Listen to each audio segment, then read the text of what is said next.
Welcome, dear friends, devotees. Please accept my obeisance. We are here to share together the wisdom of the ancient tradition, the timeless, youthful, eternal tradition of Sanatana Dharma, the eternal path to righteousness, the way to enlightenment.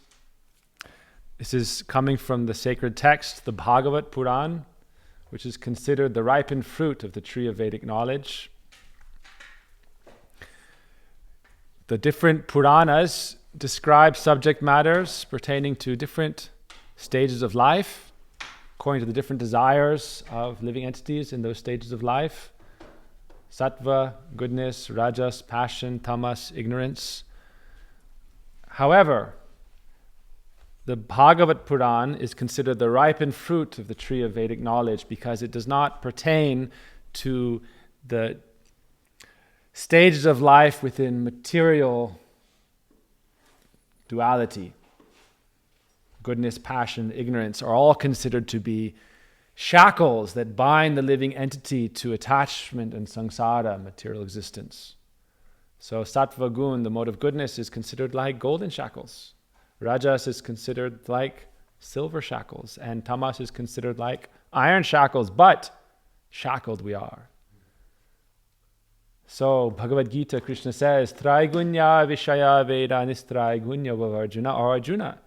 The subject matters given in the Vedas, which talk about elevationism through performing pious activities one can enjoy in the heavenly planets.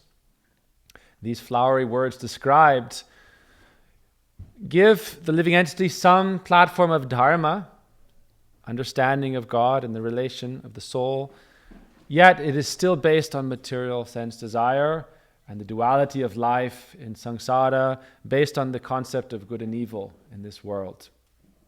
However, ultimately the soul should transcend this to their nirgun state, which means pure transcendence beyond these subject matters.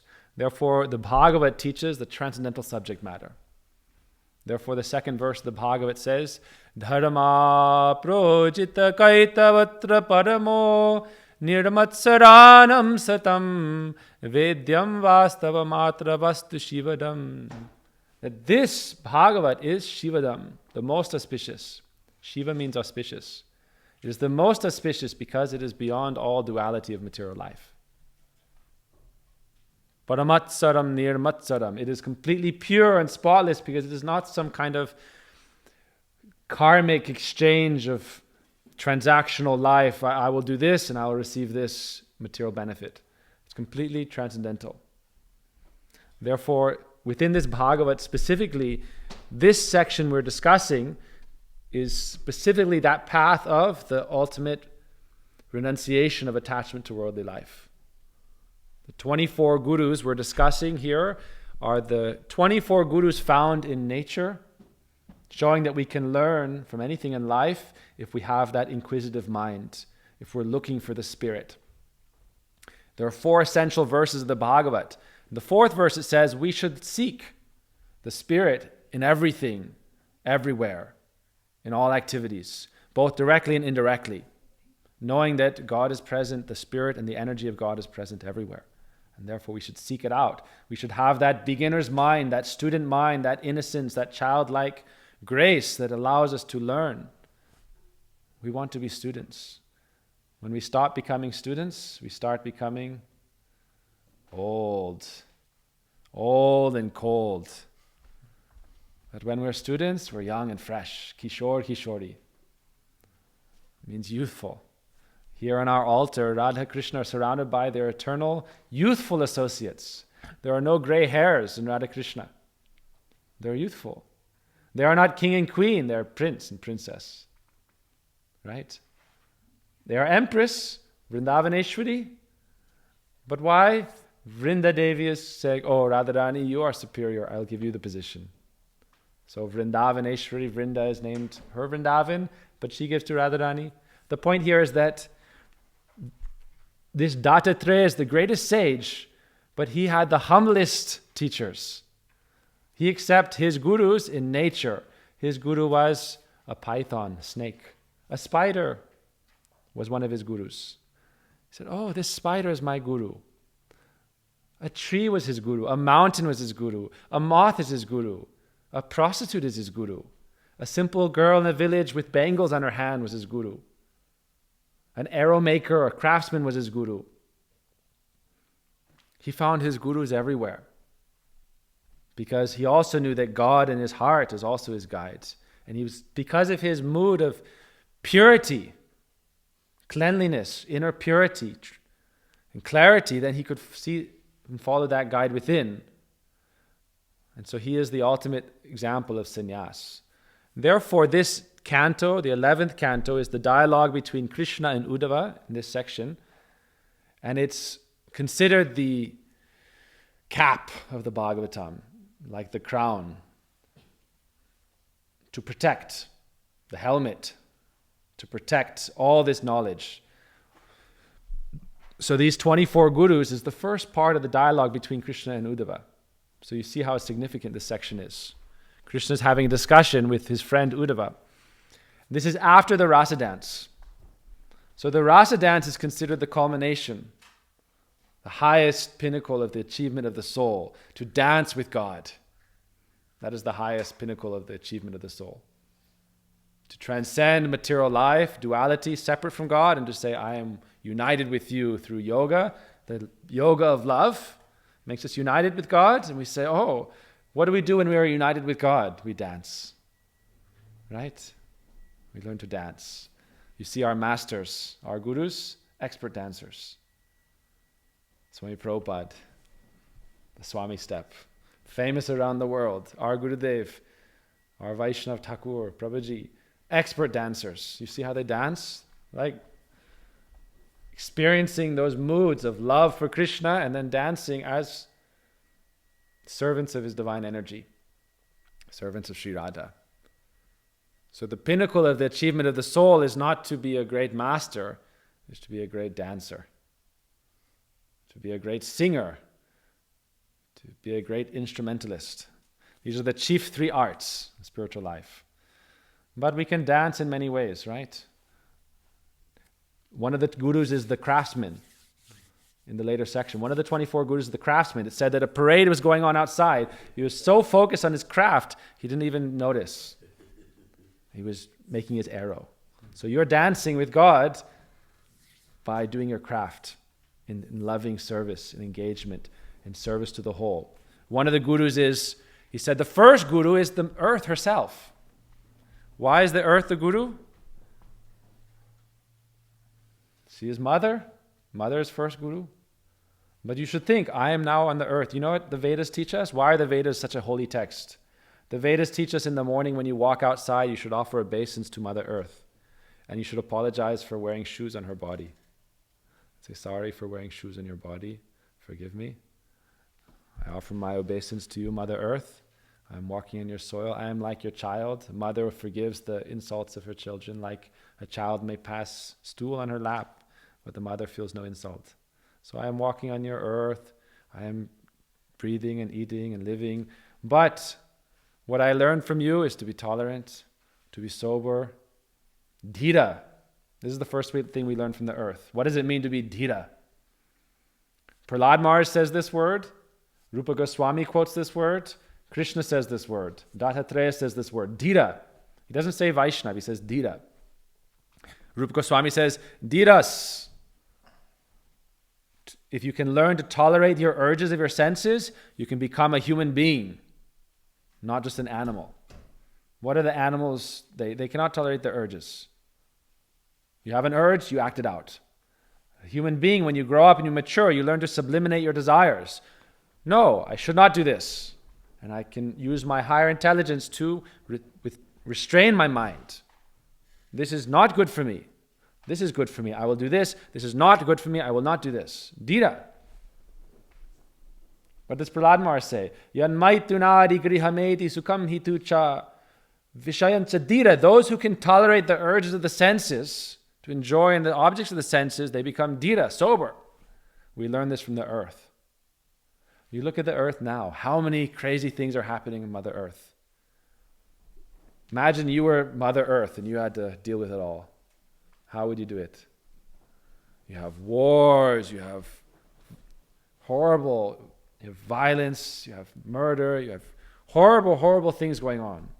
And yet she tolerates. And she watches the ages pass like the seasons passing. Imagine for Mother Earth. The ages are passing like the seasons are passing for us. In the end, later on, the 12th canto, there's a song of Mother Earth.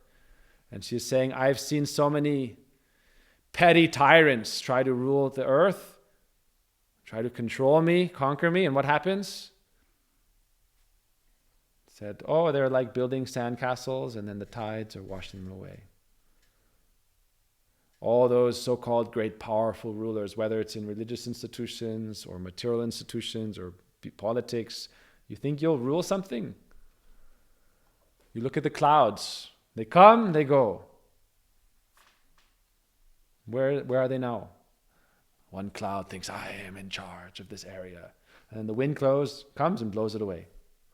In such a way, great rulers come and go. But the earth is tolerant. She tolerates, but also actually, the first guru, Krishna says to Arjuna, Uddhava, also, he talks about his relation with Mother Earth. He said, Mother Earth in her personified form as the goddess prayed to Krishna's son, Brahma, oh, please, may God appear to vanquish all these demonic forces on my body. And Krishna came for that reason. And he said, oh, Uddhava, my purpose has been accomplished. This is the beginning of this chapter 7.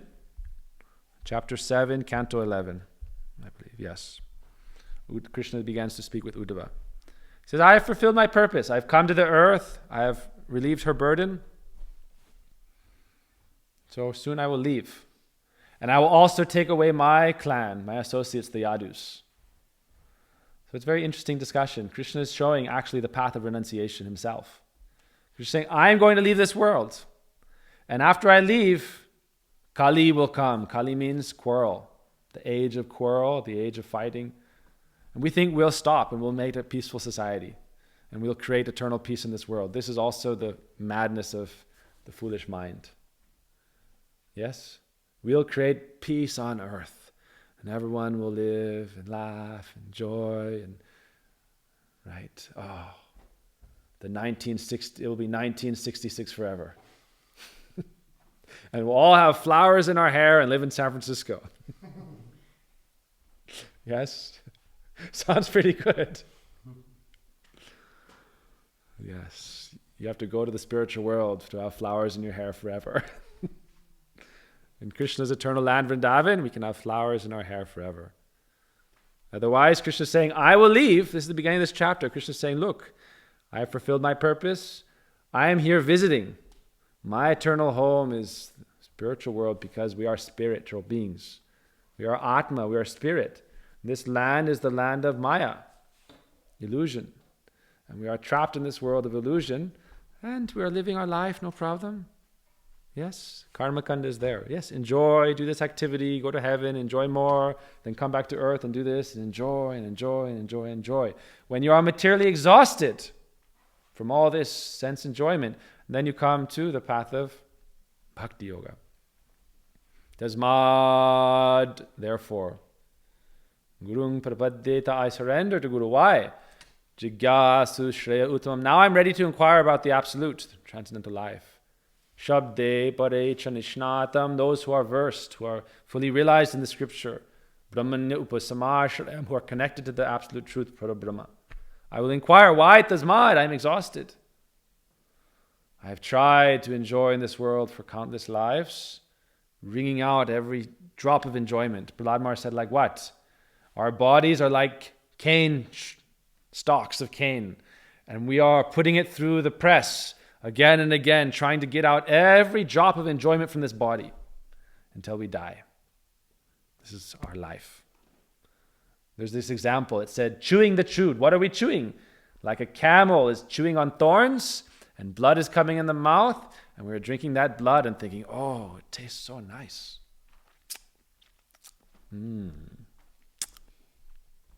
Little bit of salt, cherry juice, my own blood, sense enjoyment. But what is the result of this? Only dukkhalayam ashasvatam, endless suffering, endless pain and suffering. So this is the teaching of Krishna. He said, I am leaving. It's my time to go. And what will happen? Quarrel, suffering. It's very interesting. Krishna came and relieved the burden of the earth. But those seeds, those vasanas will again take fruit. The vasana, or the seed of that desire to exploit others, to control others, that desire, very quickly it will appear again. Krishna killed so many demons in Mahabharata war. How long did it take? A few generations? Not even that. And again, the game of life begins, material life. I shall enjoy, I shall conquer. So Krishna said, look, I'll teach you now how to be transcendental to all this. O Uddhava, I am asking you to remain to spread this knowledge. You are very learned, Uddhava. You are the disciple of Brihaspati and you are my disciple also. And you are very learned, you can teach the world.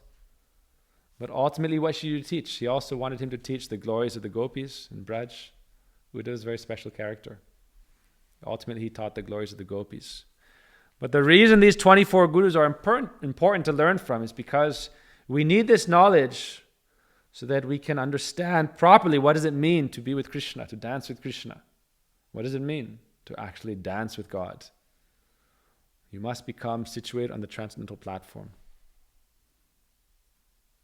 We must be transcendentally situated.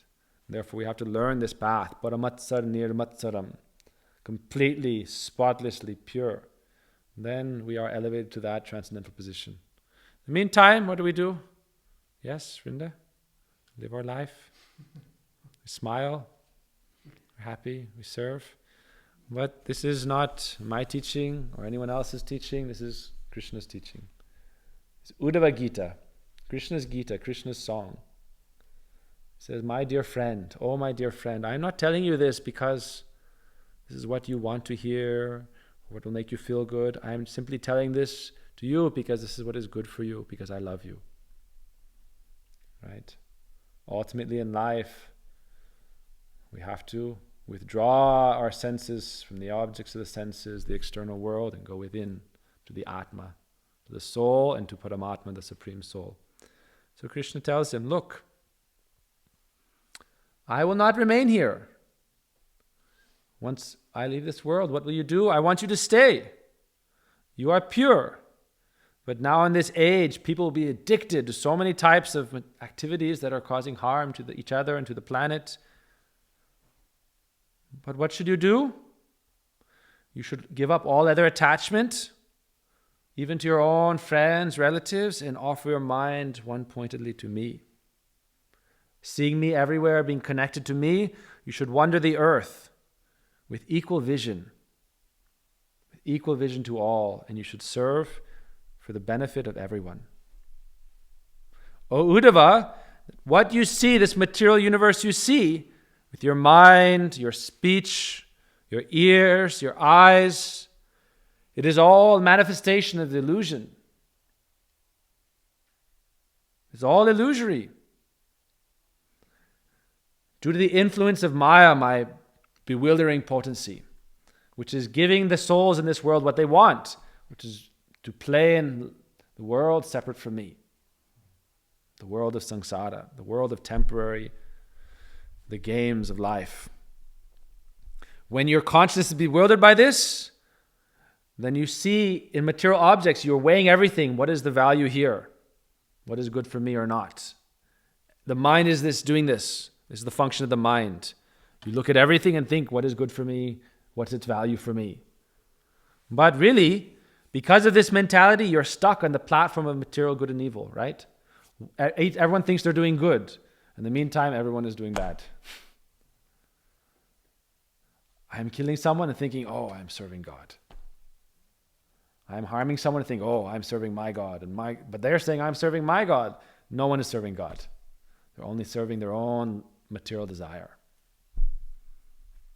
So he said, you should become transcendental to this attachment of material duality. Bring your senses under control. Conquer your mind. See the entire world as situated within the Atma. He said the whole world is within the Atma, the soul. And that soul, that potency of the Supreme Soul is expanding everywhere. And you should also see that individual Atma within me, the Super Soul. And in this way, you should see everything. With this transcendental knowledge, you should realize the ultimate purpose of life. To be able to perceive the pure self, the Atma. And your mind will thus be satisfied. Then you will become dear to all living beings. Even the demigods. And you'll never have any disturbance in life. You'll become a truly liberated sage. Once you have transcended the concept of material good and evil, automatically, without any effort, you will follow all dharma. You will be truly righteous. You are not being righteous because you're supposed to be. Right? It's simply natural to the self. This is the natural state of the pure self, not to do evil, to do righteous. In this way, you become a well-wisher of all living beings. You become peaceful and fixed firmly in knowledge and self-realization. And thus, you can see me within all things as the soul, the Supreme Soul. And thus, such a way, you will never fall again into this cycle of material birth and death. So this is the path of liberation Krishna tells to Uddhava. This is your homework. Seems simple, right? Uddhava says, oh my God, Krishna, that's all? That's all I have to do? No class? So Krishna says, oh Arjuna, oh Uddhava, this is what I want you to do. By the way, I'm leaving. You have to do all these things. And Uddhava says, how can I do this? It's like a mother or father telling their child, oh, I'm going away, and I want you to be on perfect behavior and be transcendental and not be attached to anything. I have no material desires, and how do I do this? Uddhava says. It's not easy. How can I do this? I myself am most foolish. My consciousness is attached to the material body and bodily relations, all manufactured by this illusory energy. I'm thinking I am this body, everything related to this body is mine. How can I be liberated like that? It's not so easy. Krishna says, Uddhava says, you are the true friend of all living beings, but this path is not an easy path. Yes? It's not such an easy path.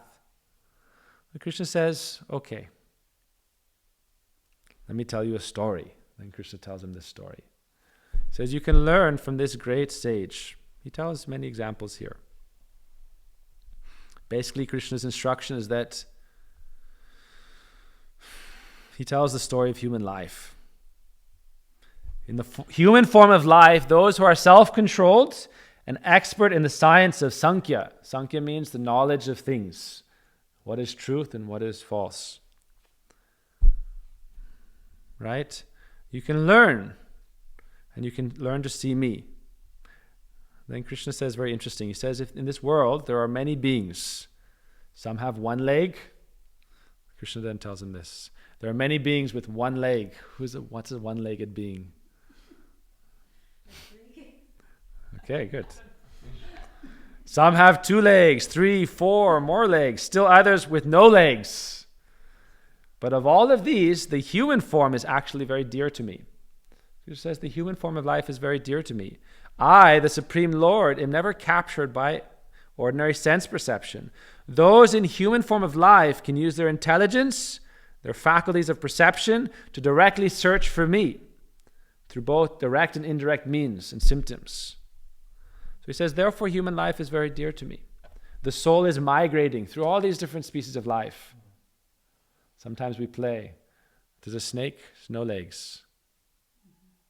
And then a lizard, 2 legs, 4 legs. I don't know. 4 legs? 2 legs, 4 legs.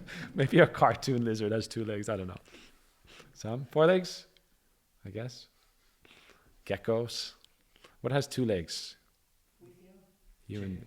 Chicken, okay. And it has how many toes? 4. Toes? Does it have chicken have toes? I don't know.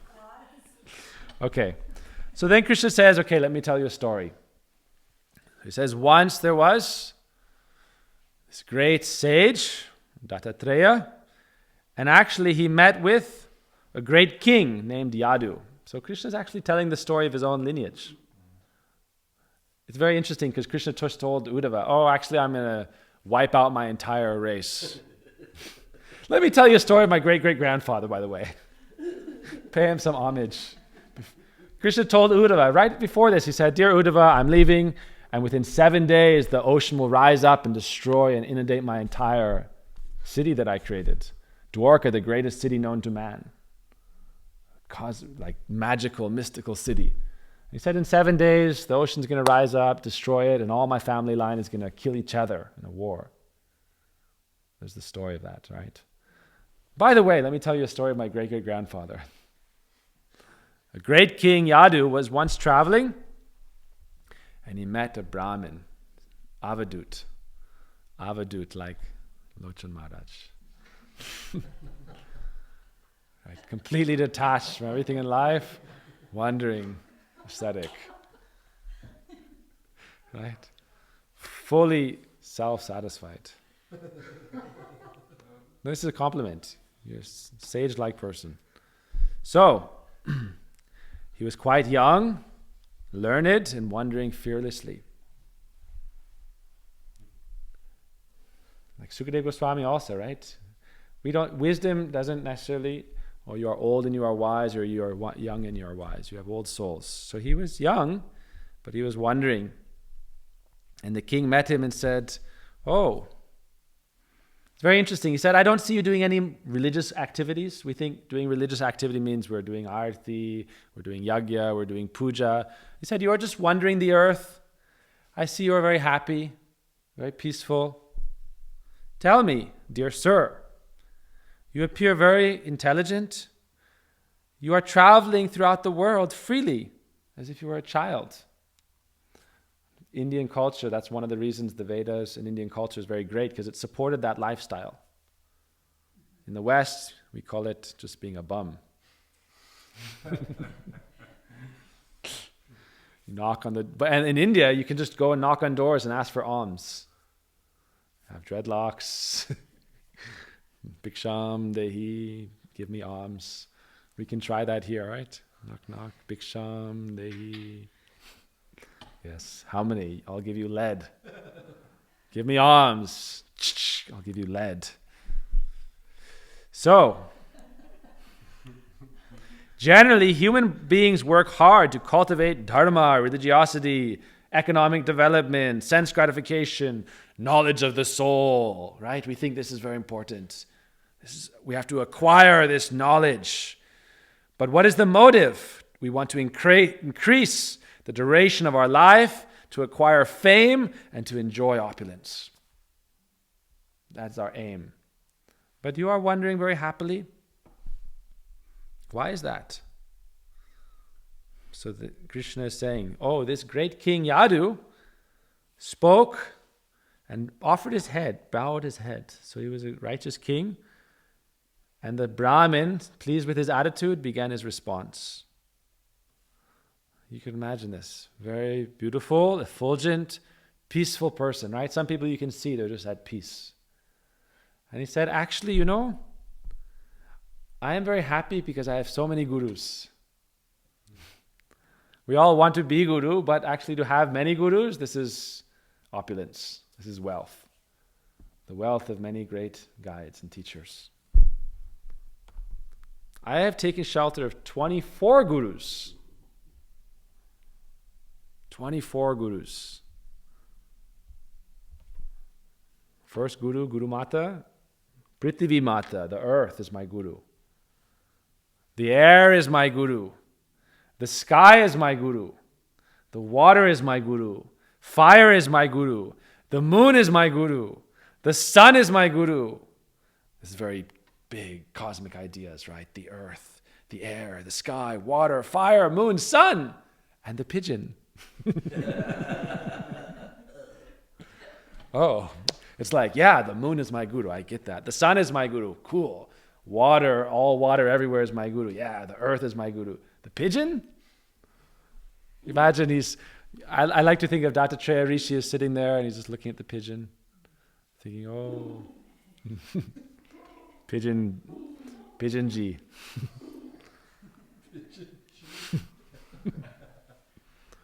Bandhavat pranams, Pigeonji. Okay, next time we see a bird, we can offer pranam, dear bird. Thank you for this teaching. And we can think, right? This is the student's mind. What can I learn from this situation? When something bad happens, what can I learn from this situation? When something good happens, what can I learn from this situation? I always want to learn. I always want to advance. The moment I stop learning is the moment I stop advancing. We can always have that inquisitive mind. Brahma jigyasa, inquiring into the spirit everywhere and everything. So, the pigeon is my guru. Okay, birds, we can accept bird as our guru. The python is my guru? That's next. The python is my guru. And then he goes again, the sea is my guru. He's going next to the ocean. You look at the ocean and think, oh, what can I learn from the ocean today? What can we learn from the lake today? What can we learn from the trees today? What can we learn from the moth today? What can we learn from a honeybee? What can we learn from an elephant? What can we learn from the honey thief? What can we learn from the deer? What can we learn from the fish? What have you learned from the fish? What can we learn from the prostitute Pingala? Yes? What can we learn from the Kurada bird? And what can we learn from the child? You can look at an innocent child and think, oh, I can learn something from you also. We think, oh, I can only learn from someone who is sitting on a very high seat. Why? You are powerful and I am not so powerful. I will listen to you. I'll learn from you. No. We should be able to learn from the most humble thing, from an ant, from a spider in this cobweb. We can learn something. From a young girl, he learns something. From an arrow maker, he learns something. From a serpent, from a spider, and finally, last one, from the wasp. From the wasp. Oh, my dear king, by studying their activities, I have learned the science of the self. Oh, tiger among men. This is how they praise a king in India. Yes. Ser, oh tiger among men, Rishikanav. Listen as I explain to you what I've learned from each of these gurus. To be continued. What time is it? Yeah, ask questions. It's good. Questions? Well, okay, yeah, let's do it. We'll continue tomorrow. Yeah. Yeah, question. No, question. No, I'll put it in perfect perspective. Like, about the honey thief. What time is it? Just after 7 hours. Okay. Any questions? 5? Okay, let's do a summary, huh? So,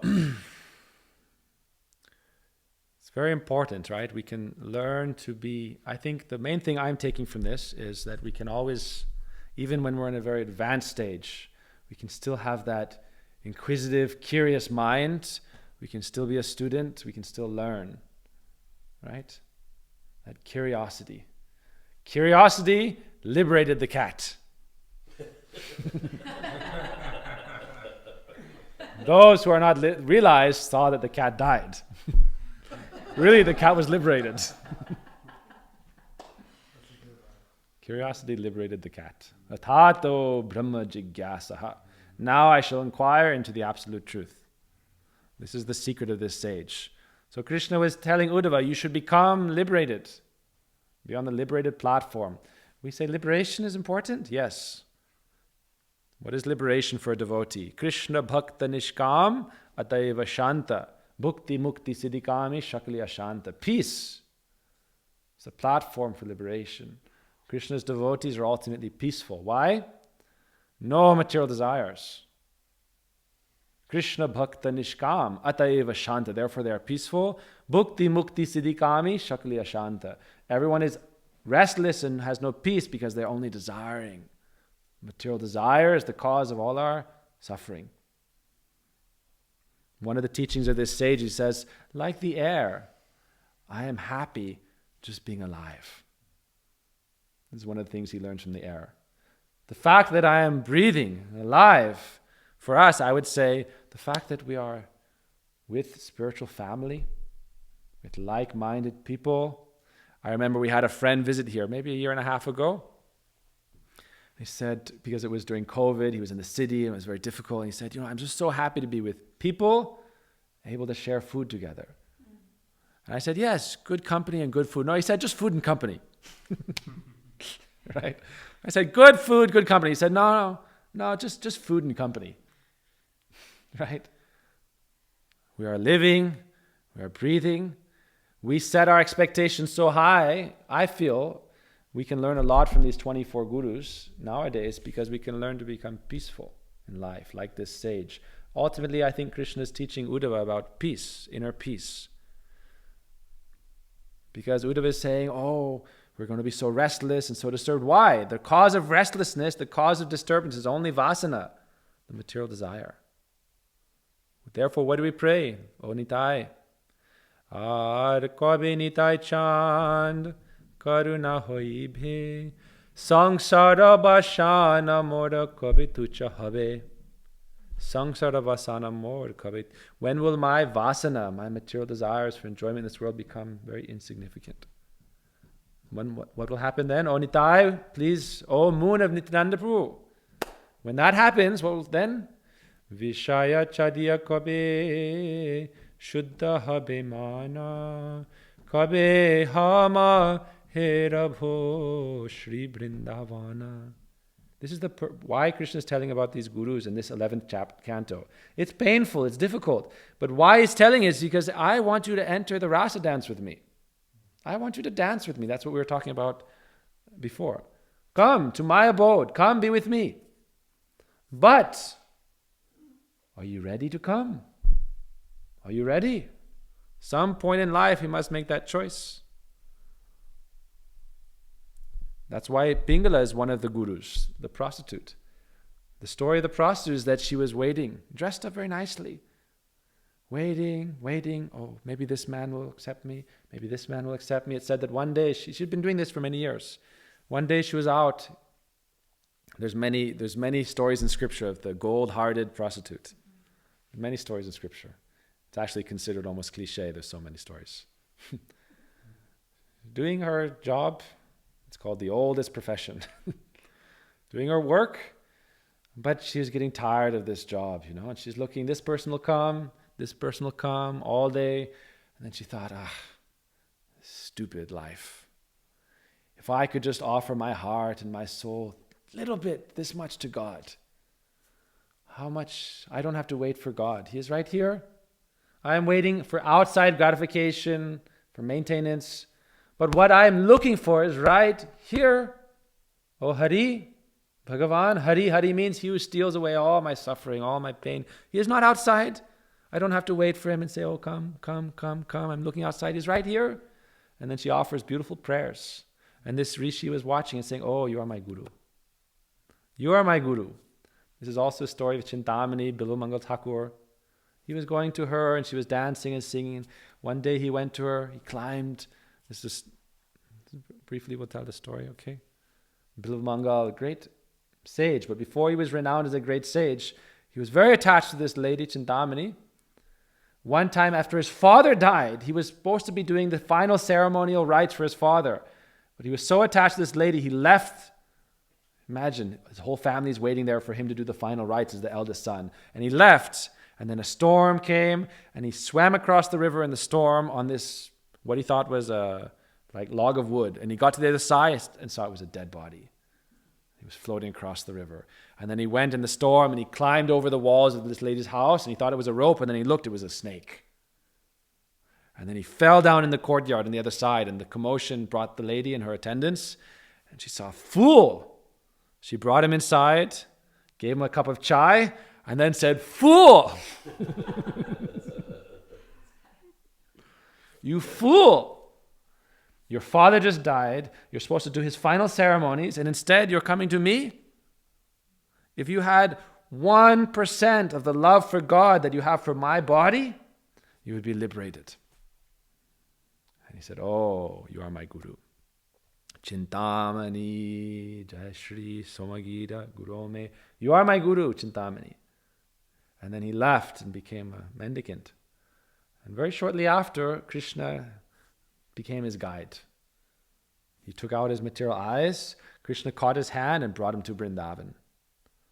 So we are so attached to everything in life because we think we'll squeeze it for its enjoyment.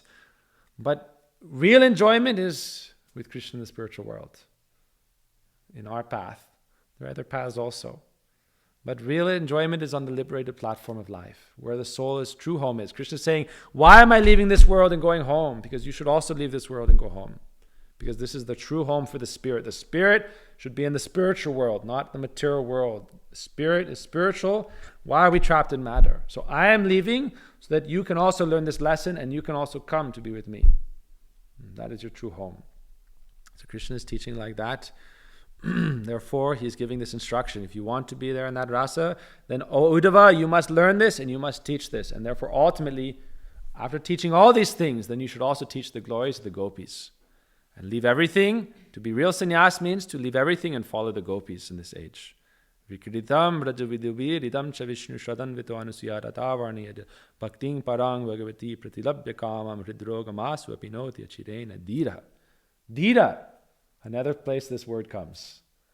Right? There's many places. Prahlad Maharaj, Rupa Goswami, Bhagavad Gita Krishna, and here Sukadeva Goswami says Dhira. You can truly become Dhira. Because why am I saying Dhira? Because Dattatreya said we learn from the earth. The earth is the first guru of the 24. We learn from the earth to become Dhira.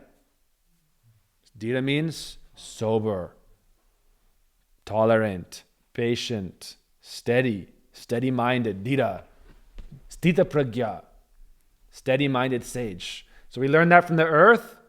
We learn to control the senses. And then, how do we become? So ultimately, how do we become in this age? Uddhava said it's very difficult. So Krishna said, simply remember my sweet pastimes, especially with the Braja Gopis.